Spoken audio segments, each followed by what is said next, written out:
Hello, everybody, and welcome back to another episode of Oxygen Not Included. In our last episode here, we made this core harvesting plant. We are drawing the geothermal heat up from the core, and we are boiling water and producing power, obviously, and cleaning our water. Um, in today's episode, basically, we're going to be managing a few small little things that I need to still change and edit, which one of them I'm doing right now. Um, I want to increase the steam pressure in here just a little bit further before we start taking all the water out of here. So we're just going to run both the input lines and we're going to run the exhaust lines back into here. This should bring up the steam pressure in here pretty quickly. Um, yeah, basically up here we need a bit more pressure, and up here we need a bit more pressure as well. Um, so that'll help us quite a bit. Yep, definitely is increasing in pressure quite fast. And there's a few other minor things that I need to get around to fixing and making. So, like for instance, we have our polluted oxygen, I guess, overflow here. That'll make sure that we skim off all of the polluted oxygen that might form in this place. So that's what that's for. And we need to make sure we have like an oil blob or something somewhere that we can dump all of this polluted oxygen into, or I mean the steam back into that we route through. Otherwise, the steam pressure in here will be too high for this gas vent pretty quickly here. Um, you can see these steam turbines are turning on because we increased the pressure, which is good. That's what we want. Um, yep. There is a little bit of visco gel, which is a little annoying, kind of leaking out. I think we'll be fine. I'm just gonna mop up to there and hope that it's okay. There's like a little bit of water here because the visco gel is pretty cool. It needs to get up to over 100 degrees too. So anyways, what we're going to be doing today is we're going to be making some minor tweaks and alterations to make this thing run more efficiently. You can see everything is running pretty hot right now, which is good. We're drawing a lot of heat out of here as like already. Um, I want to work on taking our other um like input lines that we used to have, and basically I want to slowly turn this off today. It's all the rock in here is under 200 degrees, and so most of it now at this point I can just like mine it all out. We're gonna just dump it basically in here, probably. I think that's what I'll do. And all of our other lines and things like this mucin output line and our squid ink, all of that, I'm gonna root down into this area, and we're going to start working on getting rid of it all. Same with up here, this liquid tank with all of these mixed liquids. We're gonna start working on cleaning it all. And we need to work on what's overheating? This door? Oh, I built it out of zinc. That was a mistake.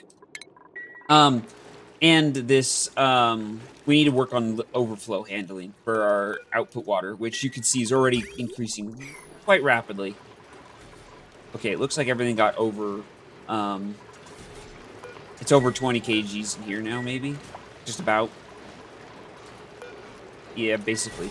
Okay, I'll come back when I have some more updates of things that I do. Okay, first things first, before I can really do anything, I need to make sure that this water doesn't back up. Well, actually, I was just thinking, do I? Because otherwise we could just increase steam pressure in here for a while. Um, but that will probably get us tons and tons of steam pressure. Um, this big lava tube here has always kind of been in the way and really annoying on this map, and I'm ready for it to be gone. So I was thinking maybe what I do.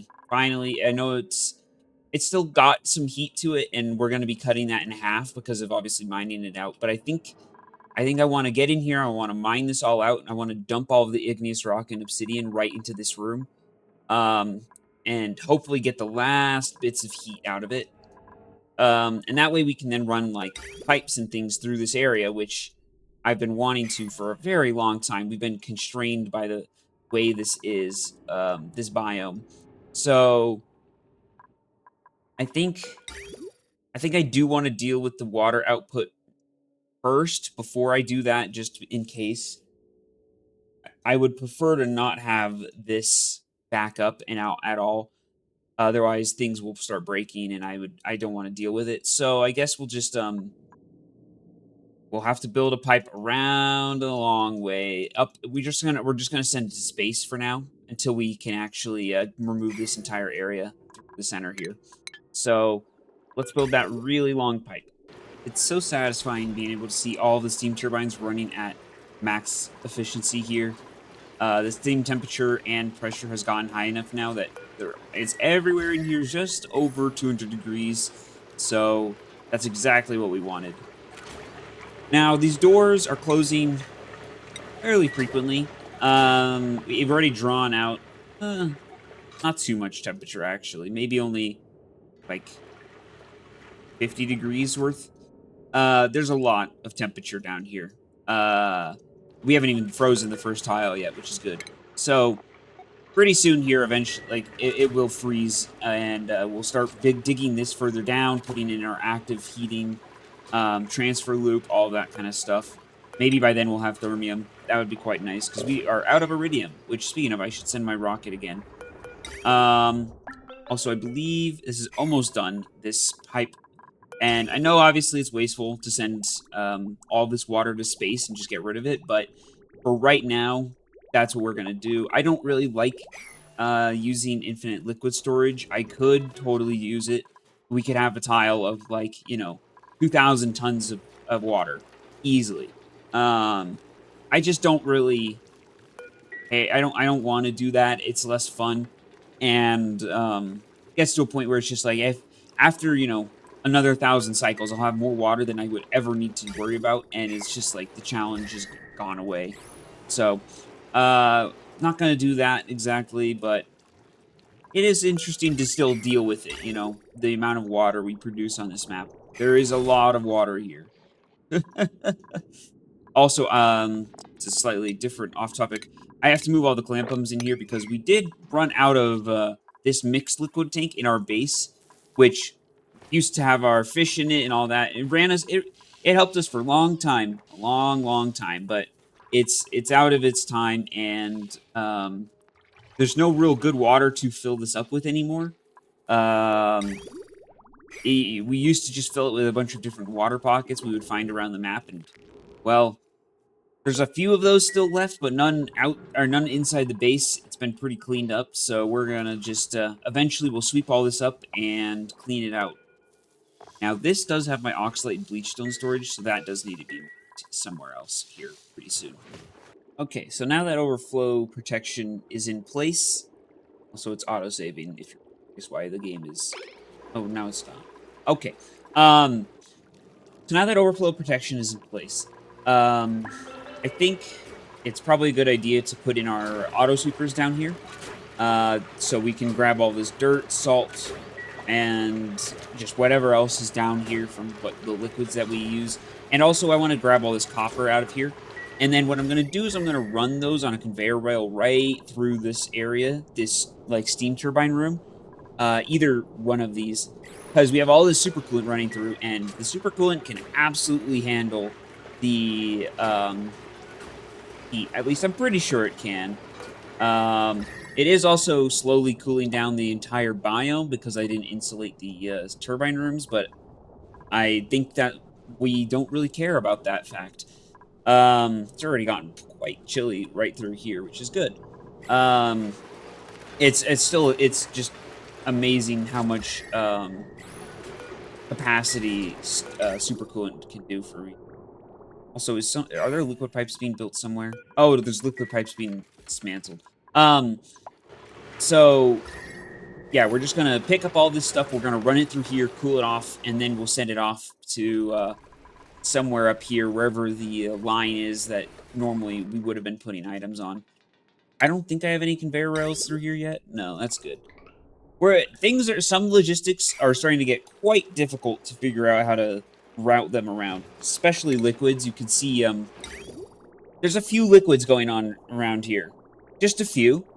That's part of why I want to get rid of this biome, or this magma tunnel here, just so we can uh, actually like route all of our logistics and things through here, and we don't have to worry about going around to the very edge of the map where there's such little space between these two, the edge of the map and the middle. So it'll be nice once this is gone.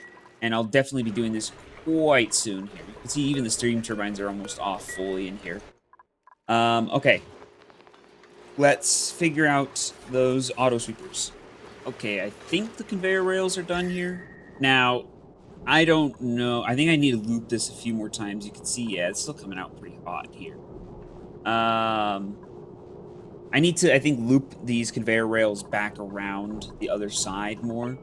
Copper is just going to get sat up here, but you can see it's pretty hot, so I might actually stop that chain for a second here. The other ones are probably fine. Well, it's completely stopped. What's that? I just need to figure out some way to cool it down even faster. So, copper here, it's it's cooling, that's for sure, but I think maybe I need a room. I need to use the supercoolant like pipes and loop them around somewhere, and then keep that room really cold, and that's what we'll run our stuff through. What is this dirt at? It's at 137 degrees. And by the time it starts heading out over here, it's gotten down to, what, 112 degrees? Still a lot of heat we're taking out of the room. Thankfully, we have a lot less dirt and salt than you would like worry about probably, but it also doesn't help that these materials aren't great conductors. The copper is, but the other ones are not. So yeah, I need to figure out a better way. This isn't enough area for them to cool down that far, and it's not quite cold enough for it to do much to them. So let me think about how I want to do this a little bit better. Okay, I did a little bit of rearranging here. So we have this large block of aluminum metal tiles, and behind it, we have our radiant supercoolant pipes, and I ran the conveyor rail through these. We're going to see if that helps change the temperature of this output material at all.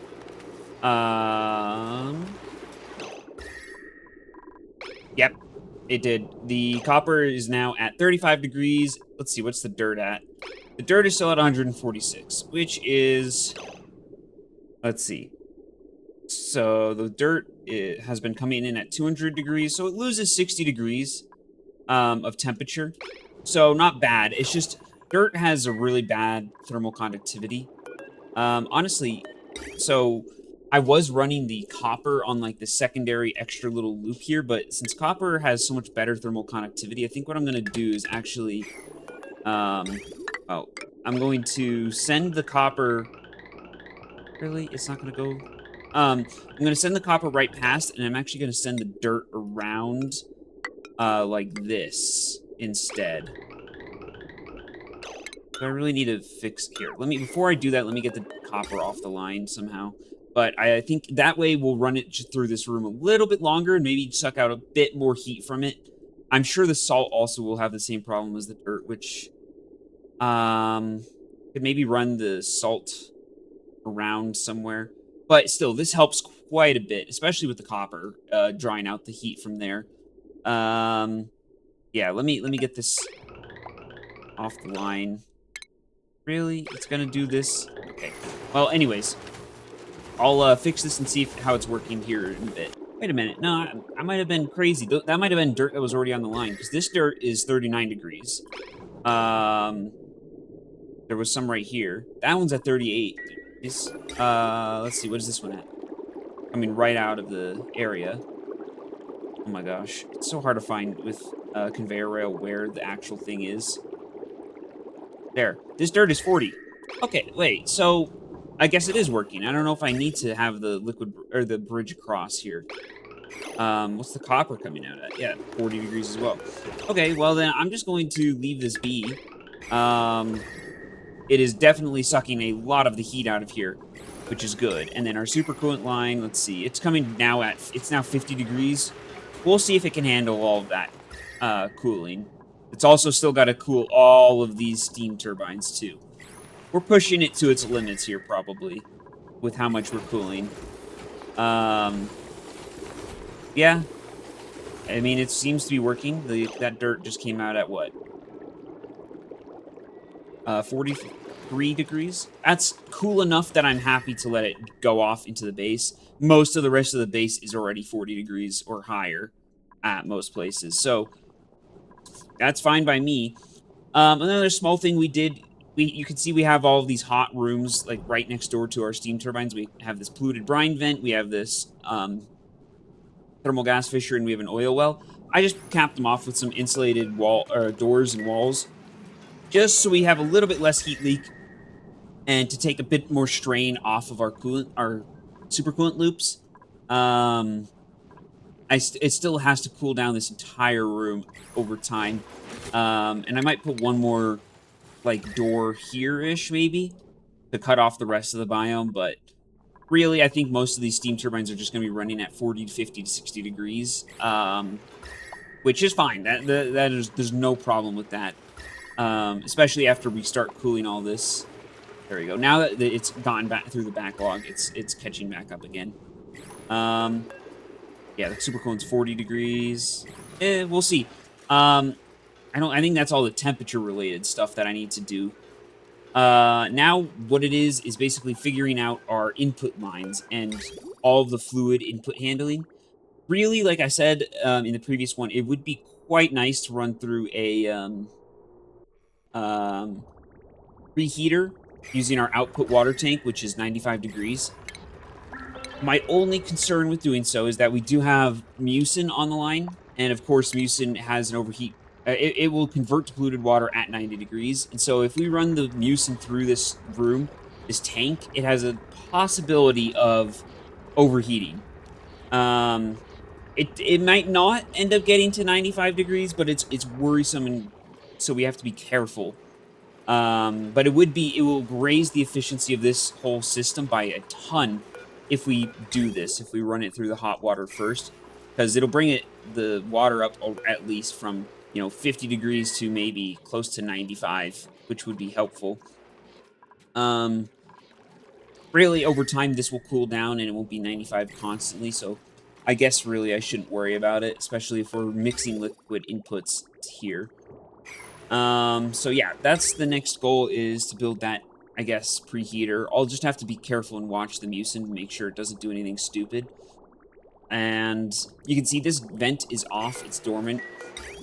So we're currently only inputting one liquid stream, and that's why our steam turbines are putting back in.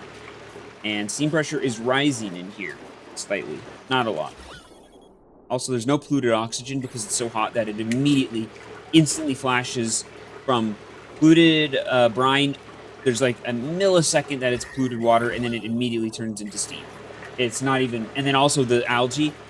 There's no algae on the ground. That's part of the problem in our other one. It instantly turns to dirt, so we don't have to worry about that. Whereas over here, you can see little blobs of water, and then the slime is on the ground. So yeah, we have some. This is just, it's inefficient. It doesn't work very well, and it's at the end of its life cycle, so we don't care about it anymore. Surely. Let me try building these input water streams. I basically just want it to get to 2 points where we have 2 lines like here that I can just plug all of our water on the map into.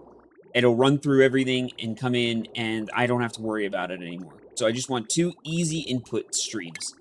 And I guess while we're doing this, there's going to be some cleaning up that needs to be done with, like, all of these liquid pipes. Wow, there's a lot of liquid pipes on this map. Okay, let me do all of that work. Okay, the liquids have just gotten significantly worse. Oh, I saw what you took diamond from inside. Has that been a thing that's been going on? I locked these doors a long time ago, and I opened them so they could do some work inside, and then I forgot to relock them, it looks like. That's really annoying if they've been going in there constantly, taking the diamond out, and then, I don't know, moving it to the next one. Anyways, completely off topic, but so down here, the liquid pipes have just gotten worse significantly. We just ran a bunch of radiant pipe through all this really hot water, and then there's these two are the input lines up here. They just head into the actual thing. And then this right here is our, these are our two inputs. So we just are going to probably put down some liquid tanks or something over around this area. And we'll just mix all of our different fluid input streams. And I think for either between episodes or next episode, what I'm going to do is I'm going to work on diverting and sending all of our different fluid inputs to these two, and then evenly distributing and mixing between them. So, like you can see, we have this vent, all of these liquids up here that we need to filter and then send to the correct place. We have tons of different little wastewaters. Like we have our natural gas, polluted water, wastewater. We have this mucin plus squid ink that comes from our squid farm. And then we have this tank of polluted water. And then we also have this tank of salt water. And all of these different things, we need to route them all back into the bay, down here into these two inputs, and they will slowly be cleaned, turned into this clean water. And I might make an actual clean water tank. Maybe once this starts getting pretty low, we can switch it over to being clean water, like an actual clean water tank, and that will be our main storage. And then maybe once we build that actual water tank, we can start using a supercoolant thermal aqua tuner. We can put another one in here probably, and I think it'd be able to handle the heat of it. And we can start cooling that water down to about room temperature, and finally we can use that for everything else on the map. Because we do have a few plants like these sleetweed and bristle blossoms, sorry, do require water, and we need water for like oxygen production and all of that kind of stuff. So it would be nice to have a cool water tank, and also that would mean we don't have to worry about this tank, which is currently slowly draining. This is where we get our cold room temperature water from. It drains slowly, but it used to be backfilled from this, and you can see this one's been drained. So we need to get more clean, cool water somewhere, and that's what we need to do here. But that's going to be all stuff for a future episode. I think I'm going to end this one here and say thanks everybody for watching, and I will see you all in the next one.